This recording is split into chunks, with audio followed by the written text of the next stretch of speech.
Olatunde, Alex, congratulations on this film, Star Trek Section 31. Thank you. Thank you. Yeah, excited everybody gets to see it.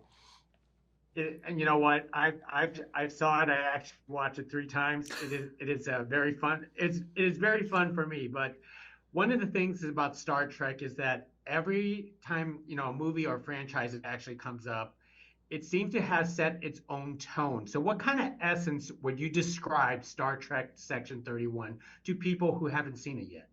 Well, I would say if there's one word I could use to sum it all up, it would be fun, right? And if I were to expand on that a little bit, it would be it's fun, it's exhilarating, it's a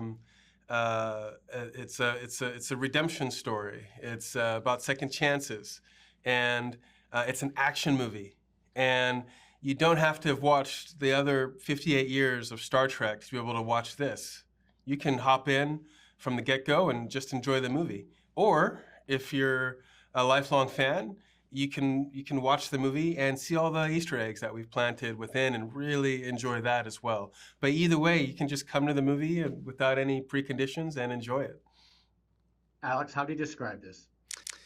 Well, he just described it very well. I think it's important to us to make sure that each Star Trek show or movie really is its own flavor, has its own unique tone, so that you can tell the difference between one and the other. And I think this one's interesting because it carries the weight of a certain kind of understanding of what Section 31 is by fans. And there's been obviously a lot of debate about how much it does or doesn't hew to Roddenberry's very optimistic and utopian vision of the future. And I think what's really fun about this is that we're kind of saying that vision of the future, that optimistic utopia, isn't possible without people operating in the shadows to make it possible. And those people all want the same things that Federation members want, which is a better future.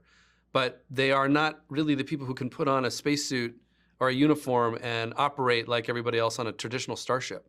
They're the misfits and the outsiders. And I think that if you're a fan of Star Trek, so many fans, and I include myself in this, often feel like misfits and outsiders, right? And so in a way, I think this is a tipping of the hat to how much broader the world of Star Trek can be without violating what is essentially Star Trek. Because at the end of the day, it is a reinforcement of an optimistic future. And that was really important to us, which is why the tone is so important.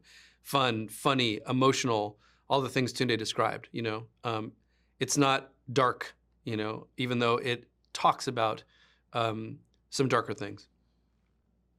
Well said. Well, gentlemen, thank you very much for speaking to us about Star Trek Section 31. I feel like this is just a tease for some more things to come. Thank you. Thank you. Thanks so much. Thank you.